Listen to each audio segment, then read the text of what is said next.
जब स्त्री पुरुष विषयक, राग विषयक जब न्यूनता रहती है तो इसी को हम काम पुरुषार्थ कहते हैं। इसलिए तुलसी बाबा जी ने ठीक कहा है कि धर्म से विरत जोग के ज्ञान, ज्ञान मोक्ष फल वेद वचन।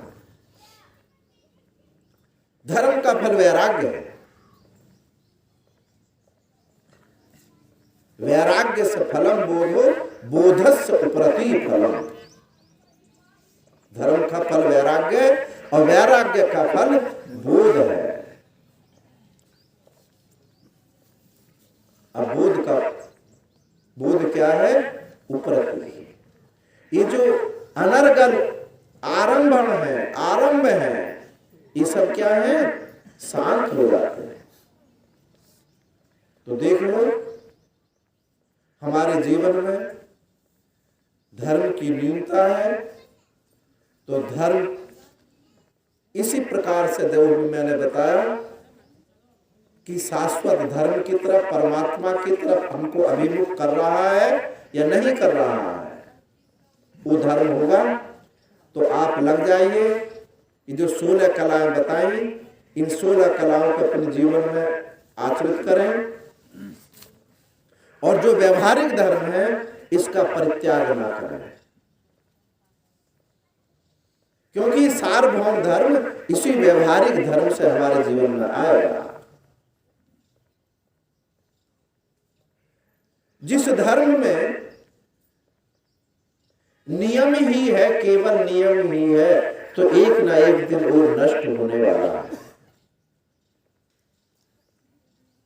जिसका कोई आधार ना हो, जिसका कोई गंतव्य स्थान ना हो, वो कोई भी वस्तु हो वो नष्ट हो जाएगा। तो हमारा मुख्य लक्ष्य क्या है?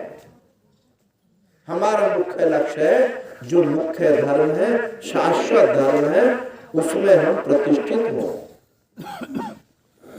क्योंकि इसी धर्म से, इसी शाश्वत धर्म से हमारे दुख दूर होने वाले हैं। दुख क्या है? हम दुखी हैं, ये इतना बड़ा दुख नहीं है। हमारा पड़ोसी हमारा मिलने वाला सुखी है, ये बड़ा दुख है। क्योंकि जहां एक जैसे लोग रह रहे हो वो उतनी दुखी नहीं होते। उनमें एक कोई अमीर आदमी पहुंच जाए, उसके रहन सहन का ढंग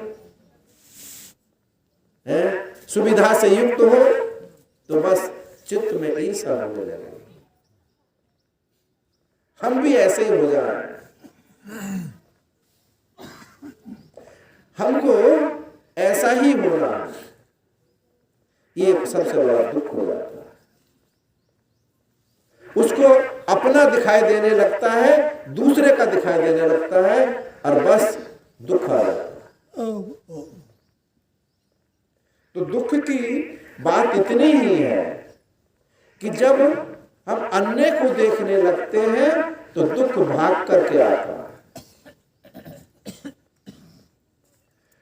या तो ऐसा देखो कि अपने को मत देखो, अन्य को ही देखो, यानी ईश्वर को ही देखो। ऐसे अन्य को देखो जो उसका कोई अन्य नहीं होता, उससे कोई अलग नहीं होता। यदि आप अपने से भिन्न ही देखना चाहते हो तो उसको देख लीजिए, उस परमात्मा को देखो, उनकी अनुकंपा को देखो, उनकी करुणा को देखो। तत्तेनुकंपां सुसलक्ष्मा, उनकी अनुकंपा को देखो कि निरंतर हमारे ऊपर कृपा कर रहा है, अनुग्रह कर रहा है, और हम नहीं देख रहे। जब हमारी दृष्टि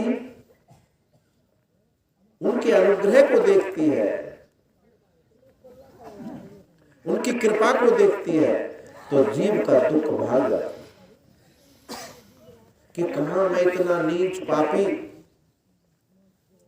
दोषयुक्त, और भगवान हम निरंतर हमारे ऊपर करुणा कर रहे हैं। जो कुछ करता है ईश्वर अच्छा करता है, क्योंकि बुरा वो कर ही नहीं सकता। कोई राजा अपने राज्य से किसी को निकाल सकता है, लेकिन परमात्मा में सामर्थ्य नहीं है कि अपने राज्य से बाहर कर सके। आपको राज्य से बाहर नहीं निकालता, आपको दुख नहीं देता, आप पर करुणा की वर्षा होती है। कहां परमात्मा दुख देता है? बस हम उनको देखते नहीं, हम नहीं देख रहे हैं। निरंतर देखें कि हम पर करुणा कर रहा है, वो जो कुछ भी करता है अच्छा करता है, क्योंकि उनकी बुद्धि अनंत है, व्यापक है। हम छोटी सी बुद्धि से उनकी व्यापकता अनंतता को देख नहीं पाते, और हमको कहने लगते हैं कि परमात्मा हमको बहुत दुखी देता है। देखो, एक राजा था और उसके एक मंत्री थे। मंत्री भगवान के बड़े भक्त थे, भगवान पर बड़ा विश्वास था, और वो कहते रहते थे कि जो करता है भगवान अच्छा करता है, जो करता है भगवान अच्छा करता है। एक दिन एक बाण बेचने वाला आया और उसने राजा ने बुलाया और देखने लगे। अपनी अंगुली पर रखकर बाण की तीखी धार को देख रहे थे, इतने में उनका अंगुली कट गई। अब उनका तो स्वभाव था मंत्री जी का, बहुत अच्छा हुआ भगवान की बड़ी कृपा, बहुत अच्छा हुआ भगवान की बड़ी कृपा, क्योंकि भक्त थे भगवान के।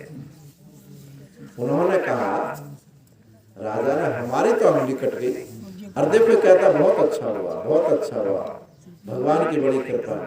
अब इसका दिमाग बहुत खराब है, जेल में डाल। मंत्री को जेल में डाल दिया। अब उनका स्वभाव था राजा का कि जंगल में जाना, बड़े बड़े हिरणों के साथ दौड़ना, शिकार खेलना। अब मंत्री हमेशा राजा के साथ जाते थे। अब तो जेल में कैसे जाएं? अब राजा जंगल में गया और ये वहां जो तांत्रिक लोग हैं, दस्यु लोग हैं, उन्होंने राजा को पकड़ लिया। जाकर के भद्रकाली देवी की बलि चढ़ाने के लिए ले गए।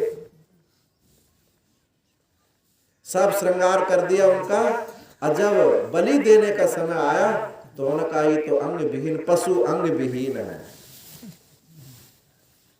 इसका तो अंग खंडित है, ये पशु को, इसकी बलि नहीं दी जा सकती। राजा को छोड़ दिया। अब राजा विचार करते आ रहा है कि भाई मंत्री ने ठीक कहा था कि बहुत अच्छा, बहुत अच्छा, बहुत अच्छा। आकर के मंत्री को बुलवाए, उनको नहलाया धुलाया और पूछा कि आपने कहा कि हमारी अंगुली कट गई तो बहुत अच्छा होगा। यदि हमारी अंगुली ना कटी होती तो आज हम पूरे कट जाते, पूरे कट जाते। पर मुझे ये बात समझ में नहीं आई कि तुम जेल में क्यों गए, मुझे ये बात समझ में नहीं आई। ये तो ठीक है कि अंगुली कटी, बहुत अच्छा हुआ, मेरे प्राण रक्षा हो गई, लेकिन तुम जेल में क्यों गए? बोले, मैं भगवान से बहुत प्रार्थना करता था कि राजकाज में इतना व्यस्त रहता हूं मैं, मुझे भगवान का भजन करने का समय नहीं मिलता। भगवान ने मेरी सुनी और आपने कठोर दंड दिया कि खड़े होकर इनको ऐसी काल कोठरी में डालो कि ये बैठ ना सके। तो मैंने खड़े होकर के तप किया, मुझे बड़ी संतुष्टि है। तो कहने का तात्पर्य क्या है? अनुकूल से अनुकूल चिंता, अप्रतिकूल की विवर्जन, निवृत्ति। जब हम भगवान की अनुकंपा को देखते हैं तो दुख हमारा उसी समय चला जाता है। ये जो दुख है मानस ख्याल है, भ्रांति से उत्पन्न हुआ है। ये भ्रांति जब निवृत्त होती है तो दुख की निवृत्ति उसी क्षण हो जाती है।